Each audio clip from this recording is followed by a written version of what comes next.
One of the greatest fears of a mother is that everybody's going on with life and you just hope that your daughter will not be forgotten. It's burned right into your soul and into your heart and your mind. I'm journalist Angela Kennecke. I lost my oldest child, Emily, to fentanyl poisoning in 2018. Emily was just 21. Her death was preceded by years of struggle, the struggle of addiction so many families face today. We were just 3 days away from holding an intervention when she died. We couldn't save her. There's a term called amelioration of grief, and it means that grief takes time, and it will get better only if you put work into it. In this podcast, I'm grieving out loud with other parents who've lost children and with those currently struggling with the monster of addiction. I didn't want to go into withdrawal. It was like one of the biggest fears of my life at the time. You were terrified of withdrawal? Terrified. Why? It is the worst pain, illness, the worst feeling that I could ever imagine having. I'm also learning from experts in the field on how we can and must do better to treat this disease of the brain. We treat the addiction and the effect of the addiction, but we're not looking at the pain. The root cause. Today I'm joined by Megan Eichacker. Megan is just 30 years old. She struggled with both meth and heroin addiction for about 7 years. She's from small town South Dakota, grew up on a farm. Not somebody that you would necessarily think would fall into the disease of addiction, but it did happen to her. She has been in recovery for 1.5 years, and she has a lot of reasons for that recovery, one very special one, and we're going to talk about that and what her mission is now, and also what worked for Megan, because no two addictions are really the same, and I think we can all learn from other people's journeys about what can work, what doesn't work, and try to open our minds to ways to treat this disease of the brain. So, Megan, thank you so much for being with me today. Yes, I am so excited for this opportunity. Thank you. You reached out to me, and I said, hey, you want to do a podcast? Because I want to know what works for people. And I know what works for one person won't necessarily work for the other. But I think we can all gain something by hearing what is successful for different people. Tell me, let's go back, though, before we start talking about what worked to get you into recovery. You grew up in Salem, South Dakota. That is a tiny town in northeastern South Dakota. You grew up on a farm. I assume traditional type family setting? Yep, absolutely. Mom, dad, brother, and sister, and yep, a family farm. Were you raised in a faith? Catholic, yes. Raised Catholic? Yep. When did you start experimenting, maybe using substances? When I was in high school, I started using a little bit, but it mainly started after hair school. Okay, so you went to cosmetology school or? Yep, I moved to the Twin Cities to go to Aveda Institute Cosmetology. Which is a great school. Yes, and I graduated with my cosmetology license and esthetician license. And after that, I fell into drugs. After that? Yes. So what was it? Did you think in high school, what did you start with in high school? Was it drinking, marijuana? What did you? Drinking and marijuana. Which is really typical, I think. Yes, absolutely. Did you know at that time that you could be susceptible to something like this? Absolutely not. You didn't know? No, I knew nothing. Like, I did actually have, my ex-fiance was an ex-addict, and I remember I brought alcohol home one time, and he had told me, I can't have that in the house because I am sober and that's going to trigger me. And I was like, who can ever be addicted to anything? So you felt like you couldn't be? Oh, yeah. Did not ever think anybody could be addicted to something. So you went to Aveda, which is a great school. You're going to start your career working in a salon or something like that? Yes, yep.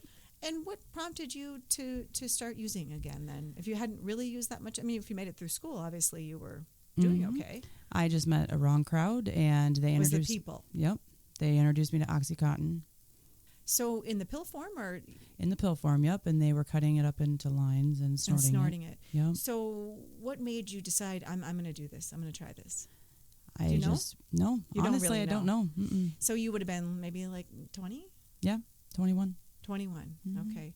And up until that point, your parents probably think, oh, well, she's on the right track. She's going to school, she's going to have a job, and everything's going to be fine. Yep.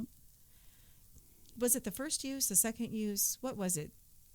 The second, third use where I was like, okay, I'm really liking this. And then it just hooks you. And after that, you keep using because you like it. It's fun and exciting and you feel different. And then all of a sudden you're starting to not feel so good because you need it.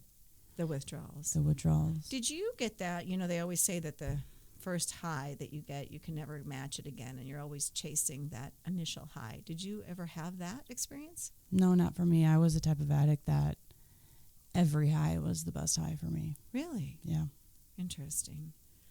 So you start with the pills, and at some point, you must have progressed beyond that. I mean, if you used both meth and heroin. So how did that happen? And I suppose you never thought you would do something like that. That's what I think where the shame comes in, right? Yeah, absolutely. I never thought I'd do that. I ended up moved back after I broke up with my fiance. Moved back to South Dakota. So you were living in Minneapolis. Moved back here for a year to South Dakota, and I went to outpatient treatment. That was my first treatment I went to at Keystone Outpatient Treatment. And And you were just using pills at that time? Yep. And I shouldn't say just pills, but you know what I mean. And at that time, I completed that treatment, and I was like, nah, I just want to get back to Minneapolis. I just want to get back because I wanted to do drugs. I wanted to do Why didn't it work? Because that setting, and I don't want to bash any particular program, but I think so often addicts go through multiple treatments, and people who love them are so hopeful. They're like, oh, this is going to be the fix, and this is going to work. And it cannot work for a variety of reasons. It may not be that it's a bad treatment center. It just might not have been right for you. Yep, it wasn't right for me, and it definitely wasn't the time either. I wasn't ready. I just did it for my mom and dad. Really? Yeah, I just did it because I, felt like, I should do this for my family. I should, just kind of try and get better because I knew I was going down a bad road. You knew you were going down a bad road. And how old were you when you went through the treatment? About 22, 23. Yeah. So still pretty young. Yep, still pretty young. And then I moved back to Minneapolis. I saved up a bunch of money. I moved back to Minneapolis, and the friends that I was doing pills with were now shooting heroin. So they had progressed in their illness as well, which it is really a progression of the disease. Absolutely. Yeah, because at some point you can't afford the pills. Yep. And they're not giving you enough of a high, so people move on to heroin. Yes. Typically, that's how it works, and I assume. That's exactly how it works. So did you get right into that when you went back? Or? Yep, I started smoking heroin and then... Smoking. And usually, so let's talk about this for a minute, because as I've said over and over again, we knew something was wrong with my daughter. She was 21. And we met with the interventionist before her death, and we were like, what is she doing? Is she doing meth? What is she doing? Because it's just, we don't know what it is, and she won't tell us. And we knew she was a marijuana smoker, and we didn't like that. We tried to stop that, and of course she didn't want to stop that. But we really didn't know what it was. And so I think the way my daughter was raised, like I believe she probably started smoking it or using pills first. But to think of her injecting that into her body is just, I can't even fathom it. So tell me how that happens. You start off smoking. Yeah, you start off smoking, and then I started smoking meth after that because I had somebody tell me, well, why don't you try meth because it's better than heroin? And I was like, what? So I tried that, and then it just progressed to somebody else being like, well, have you ever tried the needle? No, it's a way better high. Okay, so I had somebody shoot me up for the first time, and... You didn't do it yourself? No. And it was something that I fell in love with. It's just... Explain. I fell in love with the needle more than the drug after all of this. It's like this high that... It's like that first high that you're chasing. It's like that every time. It's just... It just feels so good. So tell me, the needle itself or the drug? The drug. It's even so actually... So you fell in love with using the drug that way? Yeah. I mean, even like putting the needle in and pulling it back and having the blood come out, seeing the blood and pushing it back in. I mean, you even get a high off of that. Jessica Pfau told me that too. So I was interviewing another addict whose journey I have followed, and I think that's pretty typical. Do you think that's typical? Absolutely. Mm-hmm. So it's a psychological thing too then. Mm-hmm. It's a chemical, physiological dependence, and then also a psychological dependence. Yes. Were you ashamed that you had? Yeah. Or did you not care? I did, and I didn't. When I would go to treatment, my parents would be like, all right, it's time for treatment. I'd go to treatment. And when I would go through treatment, I would be sober for a certain time. Then when I relapsed, I felt very ashamed. Yeah, it was a terrible feeling every Did your time. parents know you were doing these drugs? Or Yeah. did they know the extent of it? After a while, yeah. You couldn't hide it. Right.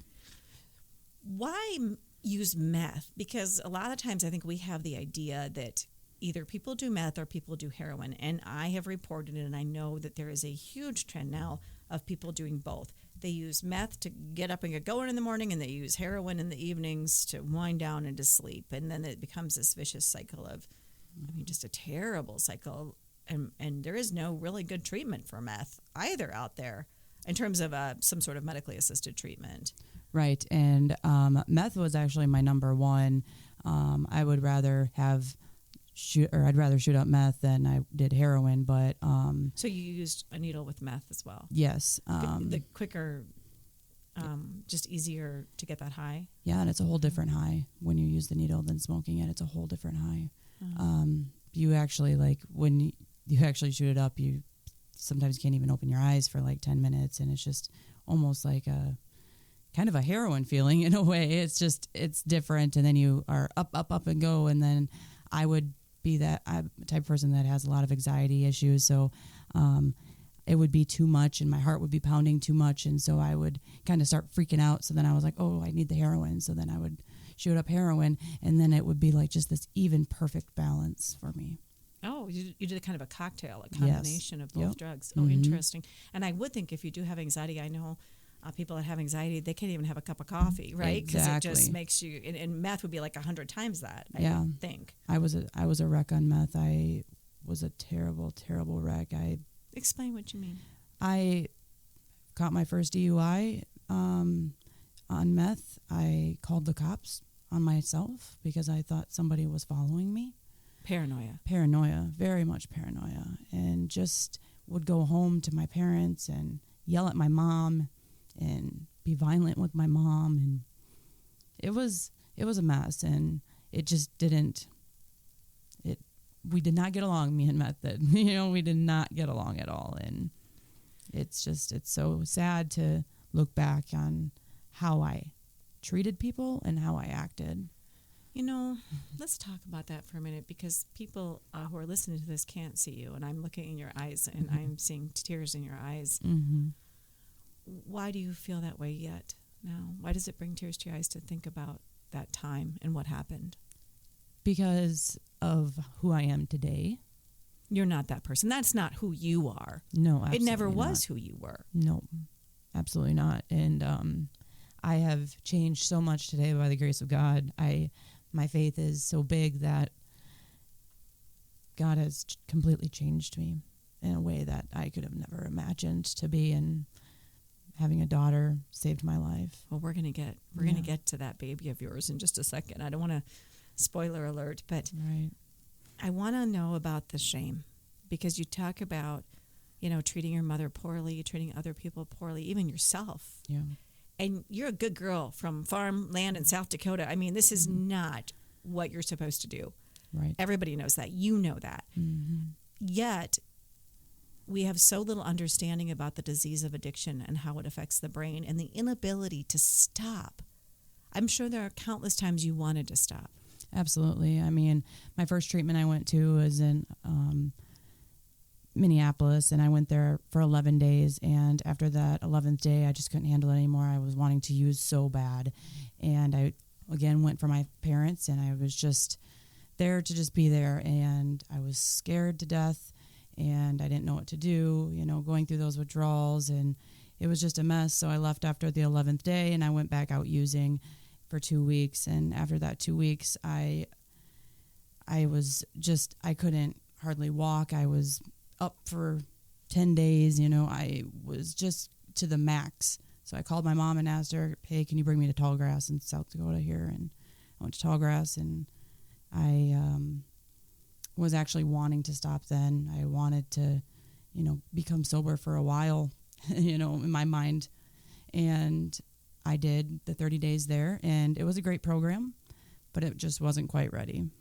So you relapsed. How many treatments did you go through? 3. 3. So then I went back to the cities, and I went on relapse for 3 years, and just the stupid things that we did, and to just get by every day, surviving, just to survive every day out on the streets. I was homeless. I was, I've gone through a lot, and a lot of trauma. Yes, a lot of trauma.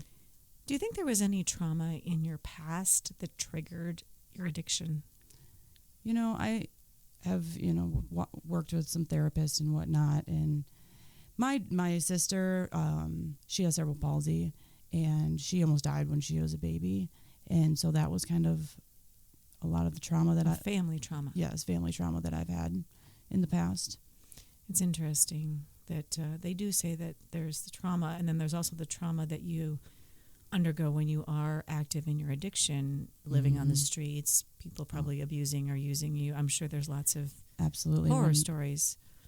When I moved to Colorado and I went to, this is my last treatment, I went to up in Estes Park, and it's what I really want to talk about today and how that has changed my life. Being in treatment up in the mountains was amazing, but I did end up relapsing after that, and that's where it really got bad. And I was living on my car with my boyfriend at the time for about 2 years. And 2 years of living out of your car. Yeah, and I, would try and hide it from my parents, and that was the hardest thing for me, like hiding it from my family and being in the car all the time and doing all the things that you had to do to get drugs. It wears on a person. Why did you feel you had to hide it from your family? Because I didn't think that they would ever understand. It is hard for people who aren't addicted to understand. And I think also families expect certain things of you, right? Most family. If you're a good parent, you probably expect something of your child. Yeah. And so I think that is hard for people to overcome that. Yeah, it was that I ended up getting into drugs, and I would see all my friends and classmates, that they're succeeding. They got that college degree. They passed you by. Yeah. And they went on with their lives, and your life was stuck in this cycle of probably getting high and getting sick, right? Absolutely. And I was embarrassed, and I just didn't even want to face that, so let's just get high again. Get high to avoid having to think about this. Let's just get high, because when you get high, you have no problem. Everything's just okay. And so that's why I got really worse when I was out in Colorado, because I didn't have any family out there. I was like, I can do whatever I want. My parents aren't going to see me, how I look, how I act, but then I'd always call them wanting money. And they were enablers for a while. Wow. But that's because they loved me, and know that. It's hard.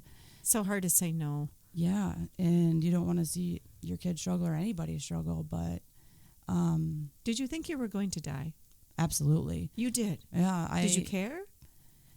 Well, I almost died. One time I got into a car accident. I did a shot of heroin, and I fell asleep, and I at the wheel and ran into a tree, and I had to go to the hospital. So stitches in my head. So back up one second. So I think the average person who doesn't, I wouldn't say normal or average, but a person who doesn't suffer from addiction may think, well, how in the world were you doing heroin while you were driving? I mean, what were you thinking? And I think what they fail to understand is how far gone the brain is at that point. And you're not thinking rationally. You're using heroin while you're driving. Like, people don't do that, if they're, right? Yeah, no, you're right. I mean, you don't even think You don't think in terms of like, I could hurt myself or other people. Right. Oh, absolutely not. You don't think like that at all. I think because I really think of the addiction as being the hijacker of the brain. It just completely takes it over, and you are not you anymore. No, you're a totally different person, and it's evil. And it takes you over. It's like a darkness that takes you over. Were your parents worried that you were going to die? Yeah. My mom would be praying for me all the time, and, always hoping that she didn't get that call that, I was dead in a ditch, because with my car or whatnot. And did you ever overdose? I was very close one time. I have never had to get Narcan, though, but I was very close to where they thought, but kind of glad that they didn't, because sometimes it takes a worse effect if you do it and you don't need it. But I've been very, very close, and that has scared me enough. I would like to say when I was using heroin that I was a very good heroin user. I never put too much in my needle. I was very, very cautious about it because I didn't ever want to overdose. So I always just had the perfect amount every time. And, as funny as that sounds, I mean, I was cautious. Does, especially with fentanyl in the drug supply now. So maybe you were just lucky. Probably. Because you can put the smallest amount of heroin in a needle, and if you have what's equivalent to 4 grains of salt of fentanyl, that size, you can die. Well, in Colorado, it was more black tar. It wasn't fentanyl at the time, so that was kind of different. So, yeah, if it would have been fentanyl, I would have, that would have been scary. So I know. Well, let's talk about how you got to Colorado and went through treatment there. Yeah. Tell me a little bit about the treatment you went through there. So this was a 12-step treatment, but it was also faith-based treatment. It was up in Estes Park. It was so beautiful. It was up in the mountains, and my parents had a friend that went there, and he had been sober for 15 years, probably longer now. So they knew a success story. Yes. So they brought me out there, and I was so scared to go out there on my own, I was like, I'm going out here not knowing anybody. But I got there, and I still have my picture today, what I looked like when I went out there. And I'm like, wow. And I kicked and screamed the whole time. My mom, you could just see the tears in her eyes, having to drop her daughter off. And so you wanted to go, or you didn't want to go? Both.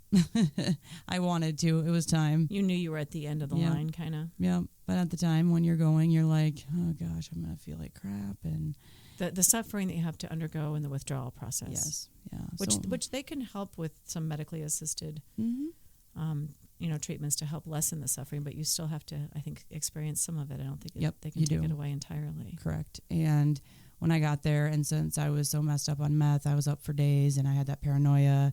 I got there, and I immediately said I was going to kill myself, and I went into like this psychosis and kill myself. I hate everybody, swearing up and down, and I like hit the nurse, and so they handcuffed me, and I went to jail. You went to jail right after you went into treatment. Yeah. As you were coming down off of all this stuff. Yes. And then what happened? So my mom called the treatment center, and I kind of, said that, I'm just coming off of drugs. This is not what I want. Can I please get out, go back to treatment? So yes, they said that I could, come back. They let you back. Well, that's really good, because absolutely. I've told the story about, taking Emily. It was just an outpatient treatment, but she swore and she was still a teenager, but she swore at the counselor, and they kicked her out, and they never let her back. Mm-hmm. And so I don't think that that's the right tactic to take either. I don't know. For some reason, we have to keep giving people as many chances as we can, and acting through love instead of punishment. Absolutely. Absolutely. I mean, as an addict, yeah. I mean, if it's not a punishment and it's love, you're way more likely to succeed. So what was that treatment like for you? It was amazing. So once I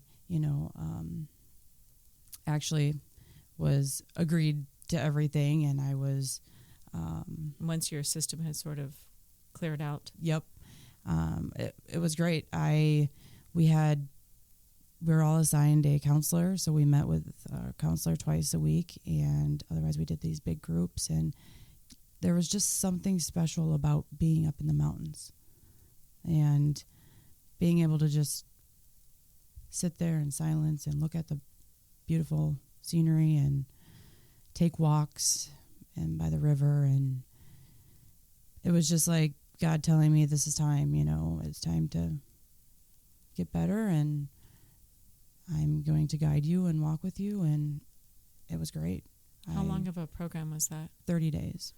So you get out in 30 days. So yeah, it was quite early, because I'm like, geez, I was just, at 30 days, you're just like starting to like really sink everything in, and everything's starting to. And there's no magic number about 30 days. We all know it takes 13 to 18 months for the brain to heal. Absolutely. And it sounds like it was a healing place for you, but yet that time, I mean, that's just what insurance will cover, right? So, right. or what they'll can get payment for. And so, so then this was the first time I was wanting to go to sober living afterwards. And that, to me, looking back, is a huge thing. It's a huge transition. You can't just leave treatment and go home to the same thing. You know, I believe that sober living is something that people need. So I went to sober living down in Aurora, Colorado, called Sobriety First.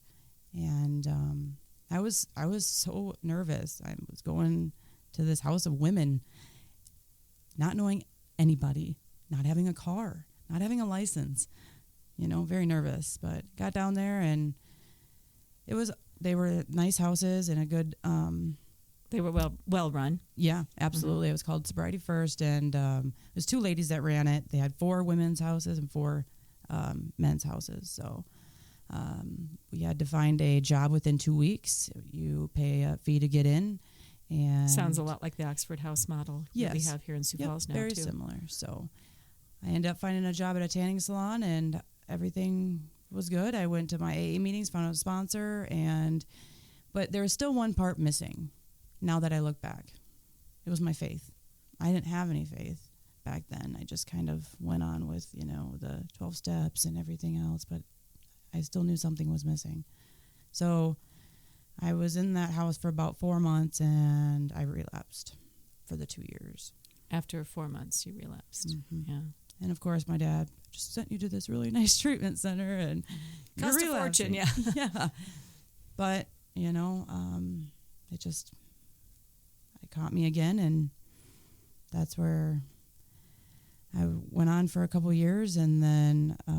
so a couple years you continued to use. Yeah, that's when I was living out of my car for the couple of years. Okay, sure, I'm following. Yeah, and I had enough. Enough was enough. It was cold in my car, and I just couldn't handle it anymore. I was just done.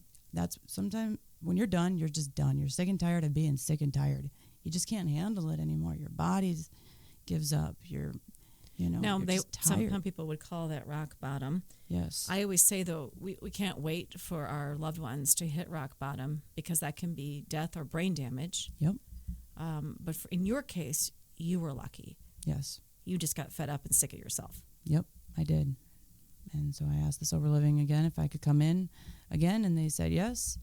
And my boyfriend was in jail, and I said, okay, I don't want to live in the car myself, so I ended up going into sober living again. When he got out of jail, he got into the sober living too in the guys' houses, and then I found out I was pregnant. Oh. So did you go through withdrawals? Yes, major withdrawals. While you were pregnant? Yes, and you had been using while you were pregnant, when you first got pregnant? Yes, yeah. Mm-hmm. Yep, and I went through the withdrawals. Were you scared? Yes, I was very scared to find that out. And the withdrawals, I thought that, you know, that would hurt the baby, miscarriage. I wasn't, you know, quite sure. And then I got on the Suboxone program, which saved my life. I got an amazing, amazing doctor. In Colorado. Who was doing medically assisted treatment, and we should let people know that Suboxone is a drug that counteracts the opioid receptors in the body. So it helps to reduce the cravings. Yep. And then if you were to use, it really wouldn't give you that high. Right. Suboxone can be abused. Yes. There are cases of that happening. We know that can happen. Yep. Tell me how and why the Suboxone worked for you. And there are great success rates, much better. I think we also need to cover the fact that there's some stigma around using a drug to treat drug addiction. Right. And, you know, some people, are like, you need to get off this medication, but it's like, you don't really know how or why it's being used. My doctor, she's the one who knows. They've had studies to where addicts who are on Suboxone for, I think, 2 to 5 years are the ones who will stay sober in the longest, or who have because your brain is probably healed and recovered from the addiction by then. Exactly. So tell me how the Suboxone works for you. So the Suboxone works, I take it every morning, and it just honestly is just kind of like if somebody would take their insulin every day. You know, it's very similar to that. It doesn't make you feel high, doesn't make, I will say the one thing is that you do get withdrawals from it if you miss it. Yes. Well, just like you would an antidepressant. Exactly. So, but that's not the worst case. It's better than the alternative. It's better than heroin, and it's keeping me sober. Yeah. Honestly. Yeah. That and your faith. And my faith, yes, is number one always. How do you account that your faith keeps you sober? Explain. When I was saved over a year ago, So you were in a church setting or what? No, actually it was over TV. I was saved by Jimmy Schwaggart Ministries, and I had just started watching all of his sermons and kind of following their Bible study, and I started going to the Bible and reading the Bible, and miracles were happening for me. Tell me what you mean. I was completely changed. Like, my thought process was completely changed, and I got a good job finally. And so things were positive were happening in your life. Yeah, and I was not so negative anymore. Angry? God took away my obsession to use. I never thought that was going to happen. I hear this all the time. Oh, God took away my obsession to use. God did this, and I'm like, oh, I don't feel like that's ever going to happen to me. And he did. Today, I do not have any obsession. You don't think about it. You don't daydream about it. You don't. Absolutely not. That's great. And he's just changed me into a whole new person. I'm just a whole new person. Like, if you were to know me, 7 years ago, you would be like, wow, you're completely different. I mean, my attitude, just my smile, my look, the way I do things, and yeah. Tell me about your baby. So you had been using when you first got pregnant, and you stopped. Yes. Went through withdrawals while you were pregnant. Yes. And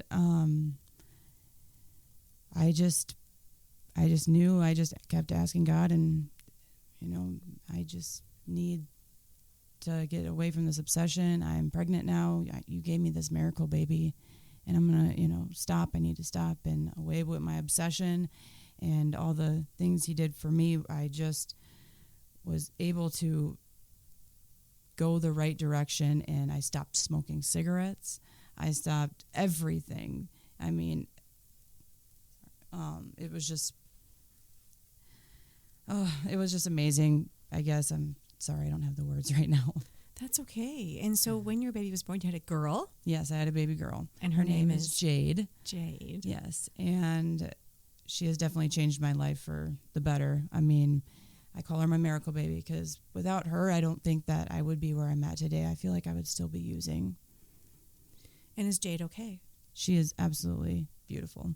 So no harmful effects that you know of. How old is she now? She's 8 months. 8 months. So if there were some learning issues or something because of your...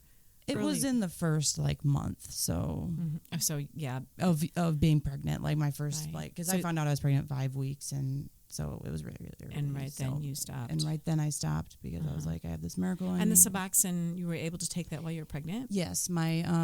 Actually, I was really excited because my doctor, she was a OBGYN and an addiction doctor. Wow, that's an unusual combination. Oh, I know, but it was awesome. So good for you. I mean, it worked perfect. She monitored my Suboxone, and when I had Jade, she didn't have any withdrawals coming out. Everything was good. Oh, I'm so happy to hear that. Yeah. So a year and a half now. She's 8 months, and for a year and a half you've been sober. So connection, they always say, is really the secret or the key to addiction. Yes. Connection. And so by having other people who are there to support you, I think that's been probably the hardest thing about COVID-19 is the lack of connection for people who are suffering from substance use disorder. Oh, I'm sure. Have you had any effects from that? Or I suppose you've had your baby girl to focus on. Yeah. Nope. That hasn't affected me at all. That's good. That's really good. So what do people need to understand about addiction that you think they may not now? I think that addicts need to understand that it's okay to talk about your addiction.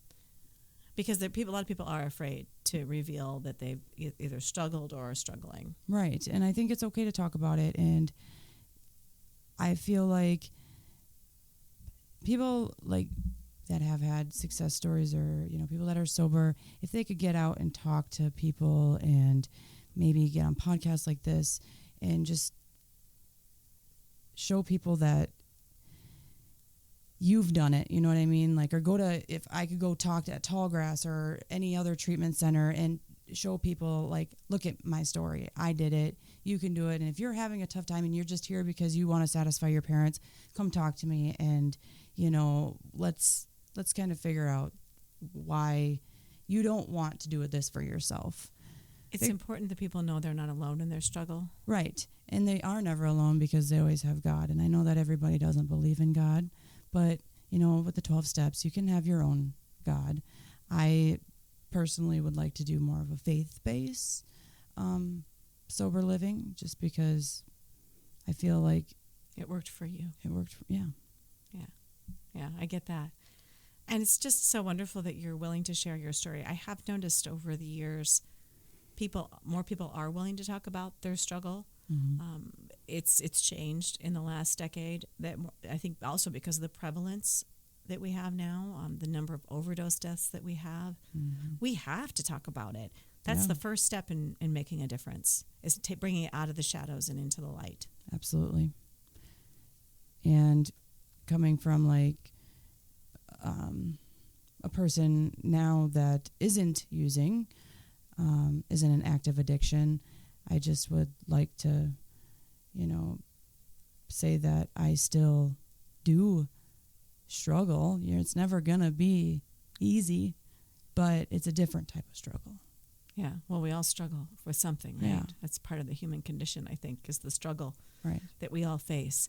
You know, one thing I would like to hear from you, because I hear all the time from so many family members, especially moms and dads, who are just so frustrated because they've tried to help their loved one. And I'm sure so many people tried to help you. And for 7 years, you were on this journey where, you know, you went to treatment, but you relapsed, and that can often be seen as a failure, and it isn't. It's part of the disease. But what advice do you have for loved ones or for families who might be listening to this podcast? Never give up on your loved one. Never give up on them. Pray for them and let them know that you care about them and that you're there for them and that you will always have an ear to listen to them. Because when somebody is in that addiction, they feel alone. They feel like nobody cares about them anymore. You feel like everybody hates you. And I would just say, don't give up ever. And just always let them know that you are there for them in the right way, that, you know, you're not enabling them. Right, with healthy boundaries where you're not going to support maybe an addiction, but you're going to let them know that you're there for their healing and to help them. Yep. Mm-hmm. And that you're not judging them either, because I always felt judged when I was using. You know, you're judging me. Just let them know that this is not a judgmental issue. Well, the more we can make people understand that addiction is a disease of the brain, I think that takes the judgment out of it. Right. But our society's not quite there yet. Correct. Some people are, but many, many are not. Right. Yeah, they see it as a character flaw. Yep. And we're trying to change that here. Yes, absolutely. Thank you for helping us with our mission. Yes. I appreciate it. Thank you for joining me today. Thank you so much. I appreciate this. This was an awesome opportunity. Thank you for joining us. For resources for families and how to get help, just go to Emily's Hope at paintingapathttorecovery.org. If you found this podcast helpful, please consider giving us a positive review. Thank you.